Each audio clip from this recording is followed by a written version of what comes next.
সুতরাং এই কালেমার দাওয়াত যখন হযরতে মুসা আলাইহিস সালাম দিলেন, ফেরাউন বলল আমি তো জানি না যে আমি ছাড়া আরো কোন ইলাহ আছে, আইনদাতা তো আমি, তুমি নতুন কোথা থেকে আইনদাতা নিয়ে আসছো?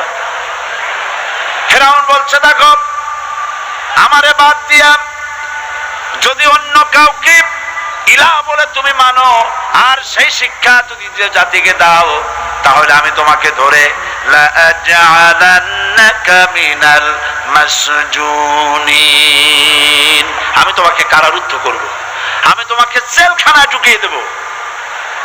রাষ্ট্রশক্তি প্রথম বাধা দিল কারা? বলেন সবাই।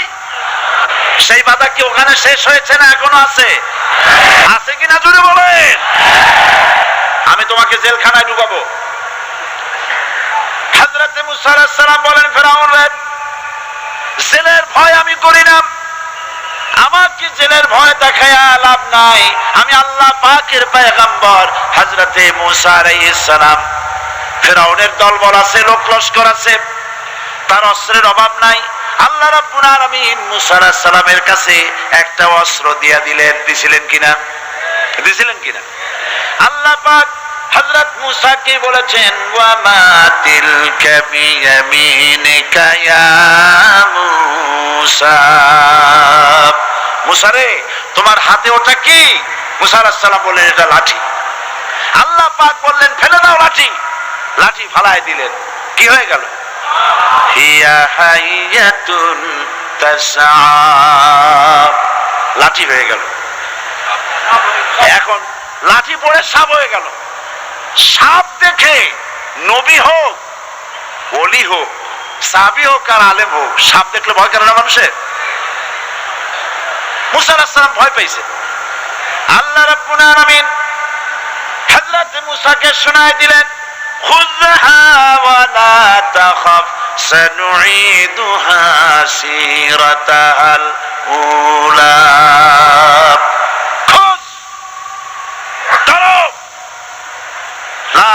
ভয় পেও না। আল্লাহ বলছেন ধরো, ভয় পেও না। ধরার সঙ্গে সঙ্গে স্বাভাবিক অবস্থায় ফিরে আসবে, আবার লাঠি হয়ে যাবে। এখন আল্লাহ বলছেন ধরো। মুসা আলাইহিস সালাম কি ভয় পাওয়া উচিত হবে? উচিত হবে? মুসা আলাইহিস সালাম কি ভয় পাইছিলেন? কারণ হচ্ছে এই দুশমনের শক্তিটা খুব বড়ই দেখা যায়, মনে হয় যেন অনেক বড় কি জানি কি। আল্লাহ পাক বলছেন ইন্না কাইদা শায়তানে কানা দাঈফা, শয়তানের চক্রান্ত যতই তুমি মনে করো অনেক ষড়যন্ত্রের জাল বিস্তার হয়ে আছে, আল্লাহ কয় কিছুই না, দাঈফা অত্যন্ত দুর্বল। আল্লাহ পাক বললেন ধরো। মুসা আলাইহিস সালাম সাপ ধরলেন, সঙ্গে সঙ্গে লাঠি হয়ে গেল। ফেরাউন বরদাস্ত করলো না, রাষ্ট্রশক্তির পক্ষ থেকে আক্রমণ শুরু হলো। অপরাধ কি? মুসা আলাইহিস সালামের অপরাধ কি? কি অপরাধ? মাশাআল্লাহ বুঝতে পেরেছেন। অপরাধ হচ্ছে তিনি বলেছেন লা ইলাহা, জোরে বলেন লা ইলাহা ইল্লাল্লাহ। এই কালেমাকে আজ আমরা ভিক্ষার বুলি বানাইছি। এটা হলো সার্বভৌমত্বের বুলি, এটা হচ্ছে আল্লাহ পাকের সার্বভৌমত্বের কথা।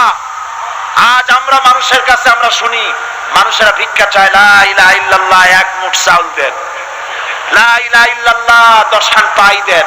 এই হচ্ছে কালেমার জিকির। আবার কেউ কেউ জিকির করতেছে লা ইলাহা আস্তে, ইল্লাল্লাহ জোরে, এমন জোরে কলব সাফ করে, কলব তাতে থাকলেও পারে গেলেও পারে। এই কালেমার জার এর আঘাত পয়গম্বররা মেরেছেন।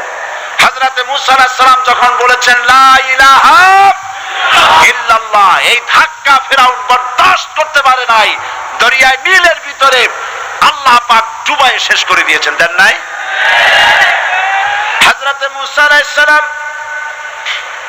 তার উম্মতেরা দরিয়ার পাশে বসে দ্বীনি কথাবার্তা বলতেছেন। এমন সময় ফেরাউন, তার শত্রু হচ্ছে মুসা আলাইহিস সালাম। শত্রু কেন? মুসা কি ফেরাউনের পাকা ধানে মই দিয়েছে নাকি? বলেন আপনারা। তার হালের গরু পিটায় মারছে নাকি? অপরাধ হলো তিনি আল্লাহর জমিনে আল্লাহর আইন প্রতিষ্ঠার কথা বলেছেন। এই শুধুমাত্র এই অপরাধে ফিরআউন তার দলবল নিয়ে তিন দিক থেকে আক্রমণ করেছে। মুসা আলাইহিস সালামের উম্মতেরা ভয় পেয়ে গেছেন। তারা বলছেন ইন্না লামুদরাকুন, আমরা পাকড়াও হয়ে গেছি। তিন দিকে সারাশি আক্রমণ, তিন দিকে শত্রু, একদিকে দরিয়া, পালাবার রাস্তা আছে? হযরত মুসা আলাইহিস সালাম ভয় পেয়ে গেলেন, সারেন্ডার করলেন না। হযরত মুসা আলাইহিস সালাম বললেন কাল্লা, কখনো নয়, ভয় পাওয়ার কোনো কারণ নাই। রব্বি সায়াহদিন, অবশ্যই আমার রব আমার জন্য রাস্তা করে দিবেন। ভয় পাইও না, আমার রব রাস্তা করে দিবে। আল্লাহ রাব্বুল আলামিন হযরত মুসা আলাইহিস সালামকে অর্ডার করলেন, হাতের লাঠি দিয়া দরিয়ার উপরে আঘাত করো।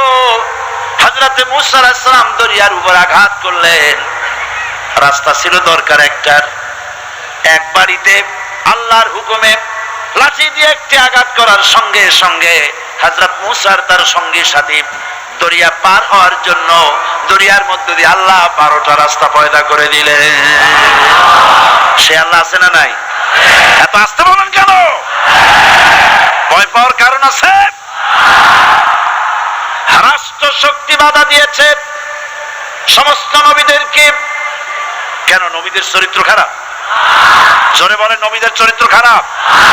নবীদের চাইতে মাসুম বেগুনাহ উন্নত চরিত্রের মানুষ আল্লাহর আকাশের নিচের জমিনের উপরে আর হয় নাই।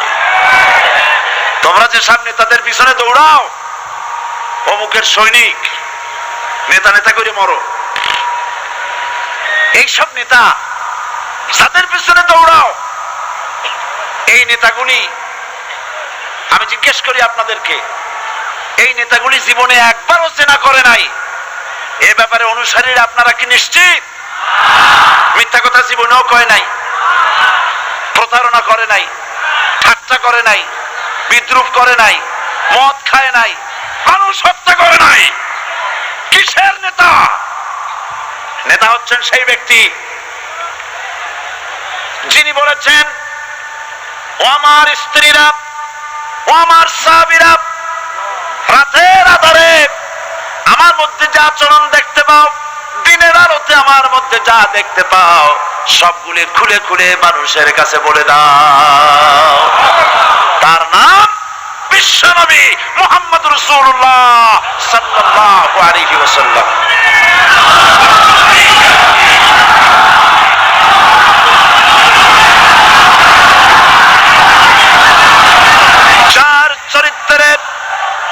যার চরিত্রের সার্টিফিকেট আল্লাহ রাব্বুল আলামিন নিজে দিচ্ছেন, ওয়া ইন্নাকা লাআলা খুলুকিন আযীম। নবী হে, উন্নত চরিত্রের উপরে আপনি প্রতিষ্ঠিত। সুবহানাল্লাহ। কে সার্টিফিকেট দিচ্ছেন? আযীম, আযীম। আরবিতে চওড়াকে বলা হয় আরিদ, গভীরতাকে বলা হয় আমিক। কত প্রশস্ত, যা মাপার কোনো ফিতা নাই, কত গভীর, যা মাপার কোনো যন্ত্র নাই, এইটাকে আরবিতে বলা হয় আযীম। সুবহানাল্লাহ বলতে ইচ্ছে করে না?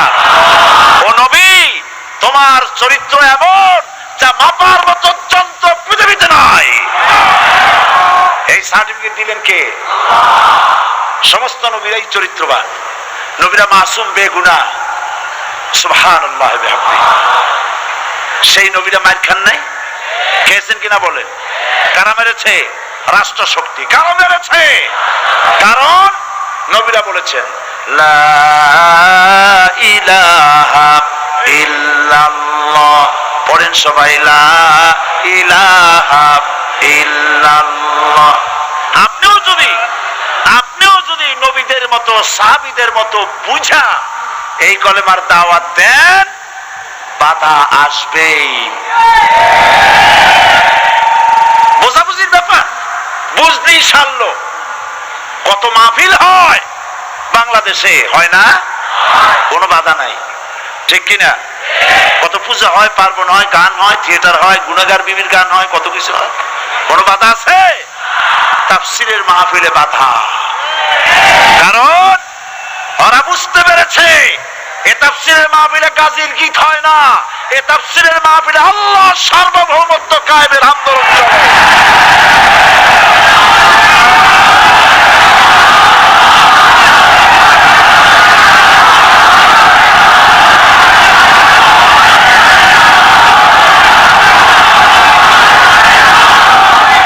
এবার দেখুন, এবার কলেমা বোঝেন, কালেমা বুঝুন।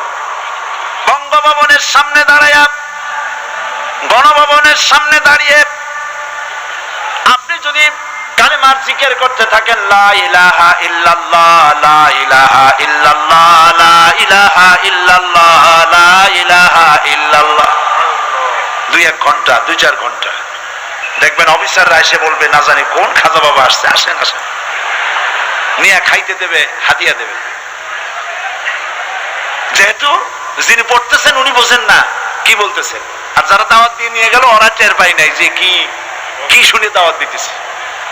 কিন্তু আপনি যদি বঙ্গভবন, গণভবন, সেক্রেটারিয়েট আর পার্লামেন্ট এর ভিতরে ঢুকে যদি বলেন, কোন মানুষের তৈরি করা আইন মানি না, কোন সরকারের সার্বভৌমত্ব স্বীকার করি না, কারো বিধান মানি না, কারো তৈরি করা আইনের সামনে মাথা নত করি না, আল্লাহ ছাড়া কারো বিধান মানি না, হাদিয়া আসবে, খাইতে দেবে, পকেটে টাকা দেবে, খাওয়াবে এক জায়গায় নিয়ে, কোন জায়গায়? লাল দালানে। বোঝাবুঝি তো পয়গম্বরেরা দাওয়াত দিয়েছেন আয়াতুল কুরসি ফরজ নামাজ পড়িয়া। দেখছি অনেকেই জামার বুতাম টুতাম খুলিয়া তারপরে জোরে একটা ফু দেন, অসুবিধা নাই, ফু আপনি দেন, কিন্তু কি পড়ে ফু দিচ্ছেন আপনি কি বুঝছেন কিছু? সুবহানাল্লাহ। বুঝলি কি এই চেহারা হয়?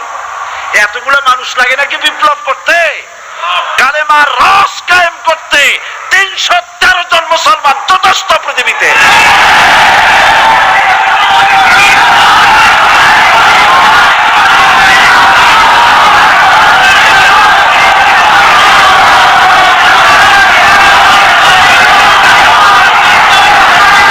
আল্লাহ পাক কোরআনে কারীমের মধ্যে আল্লাহ পাক বলেছেন, এমন একজন নবী পাঠাই নাই, ইয়া হাসরাতান আলাল ইবাদ, বান্দার উপরে আফসোস। আহারে, কে বলতেছেন? আমার আল্লাহ। বলেন আমার আল্লাহ। তিনি আফসোস করছেন, আফসোস একজন পয়গম্বর এমন পাঠাইলাম না, একজন রাসূল পাঠাইলাম না যার সাথে এরা ঠাট্টা করে নাই, বিদ্রুপ করে নাই, পাগল বলে নাই, মানে নাই।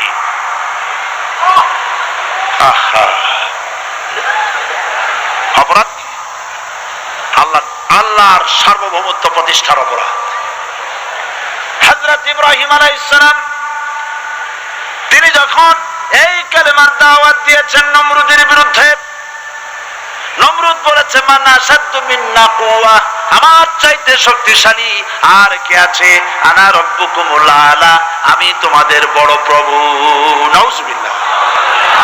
কই থেকে একটা তুমি বলছো লা ইলাহা ইল্লাল্লাহ, আমি তো ইলাহ। হযরত ইব্রাহিম আলাইহিস সালাম কি কালেমার দাওয়াত পেশ করার অপরাধে অগ্নিকুণ্ডের ভিতরে ফালাবার ব্যবস্থা হয়ে গেছে। আল্লাহ পাক সব ঘটনা কোরআনে বলে দিয়েছেন, দিয়েছেন কিনা বলেন? কেন বললেন এই সমস্ত কথা? এই জন্য বলেছেন, ফেরাউন মরে যাবে, নমরুদ মরে যাবে, কিন্তু তাদের প্রেতাত্মারা যুগে যুগে তারা বেঁচে থাকবে। আগুনের ভিতরে ফালাবার ব্যবস্থা হয়েছে।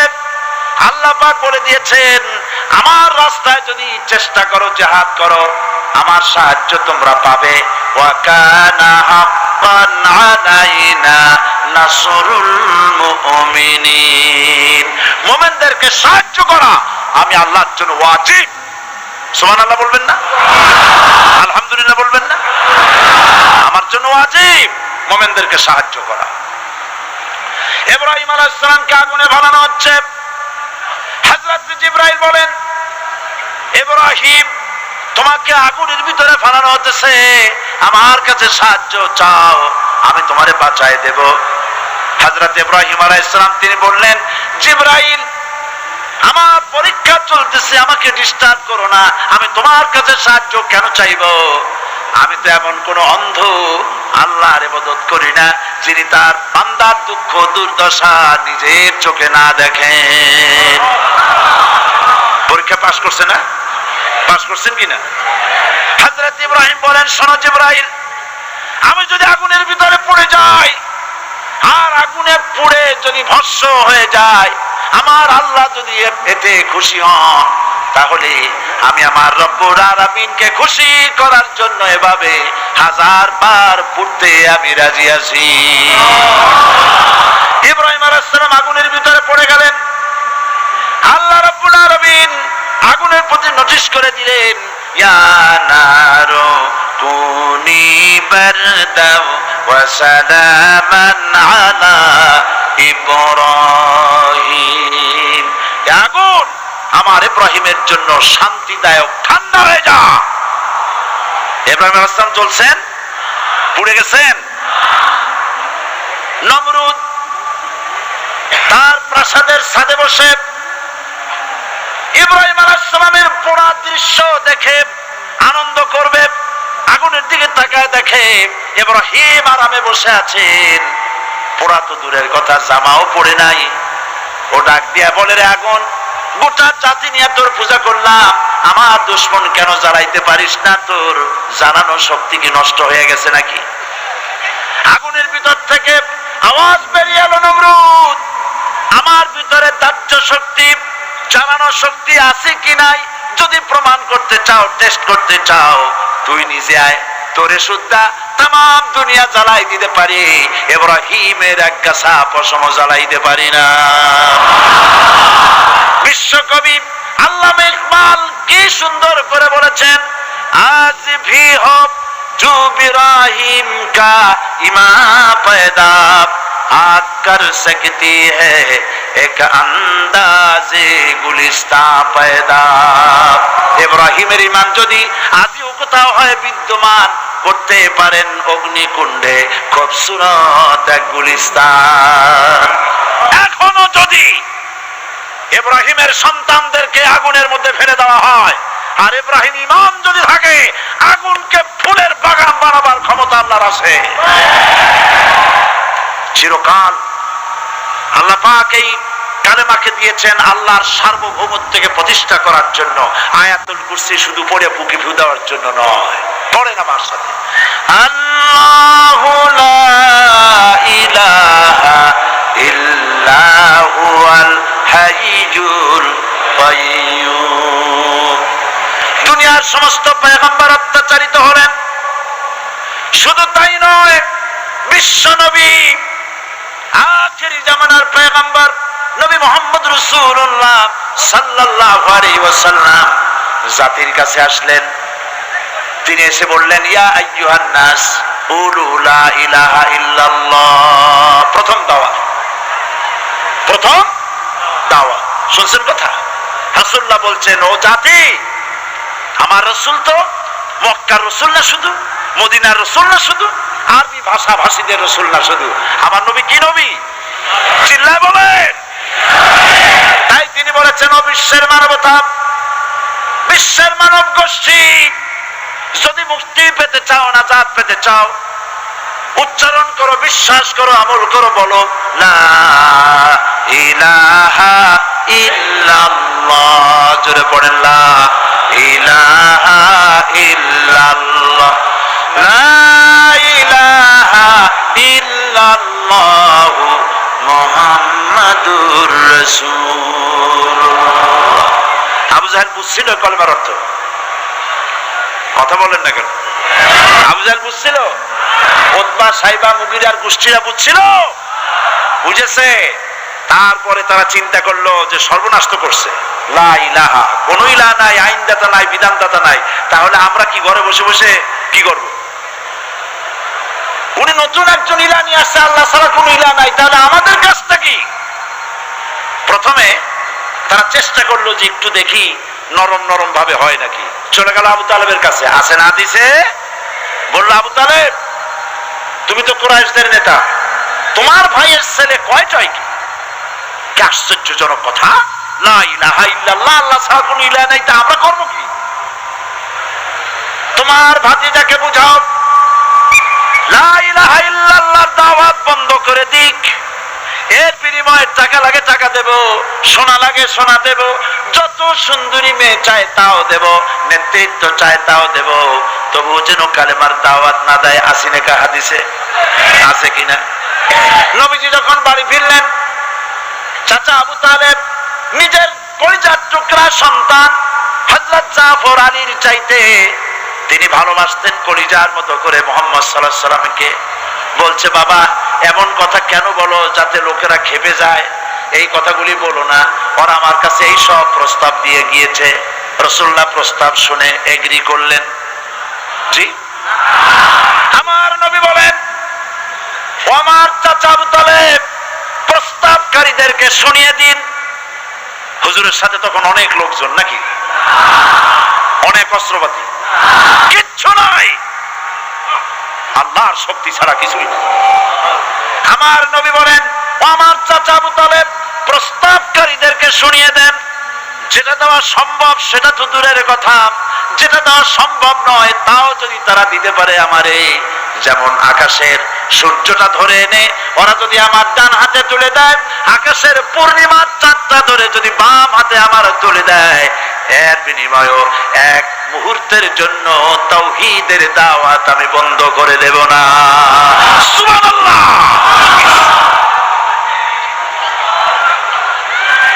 রাসূল করিম সাল্লাল্লাহু আলাইহি ওয়াসাল্লাম তাদের এই প্রস্তাবকে যখন গ্রহণ করলো না, কাফেররা বুঝলো, আমি আগেই বলেছি 3 শ্রেণীর লোক বাধা দিয়েছে। কয় শ্রেণী? প্রথম শ্রেণী কি? রাষ্ট্র শক্তি, তাদের হাতে অস্ত্রপাতি তো খুব শক্তি, আর তারা একবার ক্ষমতায় যায় ওরা মনে করে এই ক্ষমতা থেকে আমাদেরকে কেউ নামাইতে পারবে না। বিংশ শতকের শ্রেষ্ঠ মুজাদ্দিদ আল্লামা সৈয়দ আবুদুল্লাহ মওদুদী রাহমাতুল্লাহ আলাইহি তিনি এক জায়গায় লিখেছেন, স্বৈরাচারীরা তার পতনের সমস্ত ছিদ্র বন্ধ করে, কিন্তু একটা ছিদ্র বন্ধ করতে পারে না, মনের ভুলে সেই ছিদ্রটা থেকেই যায়, সেই ছিদ্র দিয়ে আসলে তার পতনটা হবে। ক্ষমতায় গিয়ে মনে করে চিরকাল ক্ষমতায় থাকবো। ভারতের প্রধানমন্ত্রী পণ্ডিত জওয়াহরলাল নেহেরু রাঁচি পাগলা গারদে গিয়েছেন, মেন্টাল হসপিটাল। পাগলেরা নেহেরুকে দেখে আশ্চর্য হয়ে গেছে, এত সুন্দর মানুষ, মাথায় কিস্তি টুপি, গায়ে শেরওয়ানি, মুসলমানি ড্রেসই আলাদা, যদিও তিনি হিন্দু ছিলেন, পরেছেন মুসলমানি ড্রেস। শেরওয়ানি কাদের পোশাক? কাদের পোশাক? সাথে ছড়ি নিয়ে হাঁটা স্টাইল করে, সুন্দর পাজামা, সুন্দর টুপি, সুন্দর সাজসজ্জা করে, মুসলমানদের ড্রেস। এই ড্রেস পরে তিনি গিয়েছেন, সবসময় যে ড্রেস তিনি পরতেন। পাগলেরা জিজ্ঞেস করছে, তুমি কে গো? উনি বলছেন, আমারে চেনো নাই, আমি ভারতের প্রধানমন্ত্রী পণ্ডিত জওয়াহরলাল নেহেরু। পাগলেরা বলছে, ও সেই কথা, আমরাও যখন এই হসপিটালে আসছিলাম এই তোমার মতো লম্বা লম্বা কথা আমরাও বলছি, থাকো আমাদের সাথে কিছুদিন, তোমার মাথাও ঠান্ডা হয়ে যাবে। ক্ষমতায় যারা থাকে, ক্ষমতার মোহে চতুর্দিকে অন্ধকার দেখে, মনে করে আমার পতন আর হবে না। কিন্তু তোমাকে বুঝিবে যে গোকুলে বাড়ি শেষে গাড়ির চাকা সব সময় উপরে থাকে না, গাড়ির চাকা সব সময় উপরে থাকলে গাড়ি তো চলবেই না, গাড়ির চাকা ঘোরে বলেই তো গাড়ি চলে। সুতরাং এই উপরে তোমার চাকা উপরে এখন আছে বলে, তোমার দলের চাকা উপরে আছে বলে যারা মানুষের উপরে জুলুম করছো, আলেমদেরকে ধরতেছো, মুসল্লিদেরকে ধরে ধরে জেলে ঢুকাচ্ছ, সময় আসবে এমন ইন্দুরের গর্ত অপমাননা করার জন্য।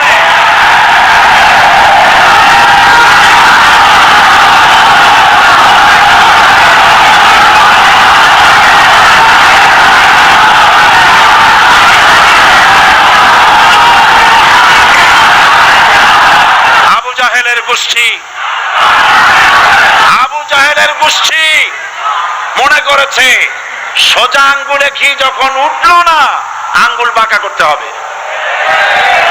শুরু হয়ে গেল অত্যাচার, শুরু হয়েছে না? হযরত সুমাইয়া রাদিয়াল্লাহু তাআলা আনহা কি নির্মম ভাবে, নিষ্ঠুর ভাবে তাকে শহীদ করা হলো।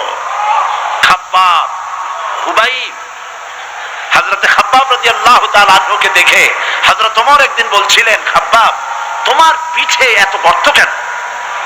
এত গর্তওয়ালা পিঠ আর এত চিকুন কোমর আমি তো জীবনেও দেখিনি। হযরত খাব্বাব বলেছেন, ওমর জানো না, ইসলাম কবুল করার অপরাধে, কালেমা পড়ার অপরাধে কাফির বেঈমানেরা আমাকে মারধর করেছে। যখন আমি তাদের মারে কালেমা ছাড়ি নাই, তখন আগুন জ্বালায়া আগুনের আংটার উপরে, আংটা আগুনের উপরে আমাকে চিৎ করে শোয়ায়া, আমি যেন নড়াচড়া করতে না পারি সেজন্য আমার বুকের উপরে পাথর চাপা দিয়ে রেখেছে। আগুনে গোশত পুড়ে পুড়ে আগুন ভিতরে ঢুকেছে, গায়ের রক্ত আর চর্বি গলে গলে পড়ে আগুনগুলো নিভেছে। ওই পিঠে যে গর্ত হয়েছে আজও পর্যন্ত সেই গর্ত মিটে যায় নাই। হযরত খাব্বাব রাদিয়াল্লাহু তাআলা আনহু বলছেন, বুখারী শরীফে হাদিসে ভাবে এসেছে, ওয়ান খাব্বাব বিন আরিদ রাদিয়াল্লাহু তাআলা আনহু আন্নাহু قال شكونا إلى رسول الله صلى الله عليه وسلم وهو متوسد بردة له في ظل الكعبة। আমি গেলাম রাসূলুল্লাহর কাছে, যে দেখি হুজুর বাইতুল্লাহ শরীফের ছায়ায় আর মা আরাম ফরমাচ্ছেন। আমি কাছে গিয়ে বললাম, আলা তাস্তানসিরু লানা আলা তাদউ লানা ইয়া রাসূলুল্লাহ, হে রাসূল আপনি কি আমাদের জন্য দোয়া করবেন না? আপনি কি আমাদের জন্য আল্লাহর কাছে সাহায্য প্রার্থনা করবেন না? মার খেয়ে খেয়ে তো শেষ হয়ে গেলাম। শুনতেছেন আপনারা? আল্লাহর নবী উঠে বসলেন, বললেন, খাব্বাব শোনো, তোমাদের আগে যারা এই পৃথিবীতে এসেছিলেন দ্বীনের দাওয়াত দেওয়ার জন্য, সমকালীন রাষ্ট্র শক্তি তাদেরকে ধরত, ফায়ুখাজুর রাজুলু ফায়ুহফারু লাহু ফিল আরদ, তার জন্য তারে ধরে নিয়া মাটির মধ্যে গর্ত করত, ফায়ুজআলু ফিহা, এরপরে সেই গর্তের ভিতরে তাকে কোমর পর্যন্ত গেড়ে দিত। সুম্মা ইউতা বিল মানশার, এরপরে করাত আনা হতো, ফায়ুদাউ আলা রাসিহি, এরপরে করাতটা মাথার উপরে রাখা হতো, ফায়ুজআলু নিসফাইন, এরপরে করাত দিয়া চিরে চিরে জীবিত মানুষটাকে দ্বিখণ্ডিত করে ফেলে দিত। মা ইয়াসুদ্দুহু যালিকা আন দীনি, এত কষ্ট দেওয়ার পরেও, এত জুলুম করার পরেও দ্বীনের দায়ীদেরকে এক চুল পরিমাণ আল্লাহর রাস্তা থেকে তারা সরাই দিতে পারে নাই।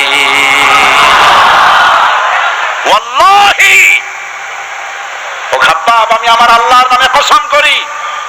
মুসলমান কে কসম করতেছে? আল্লাহ রাসূল।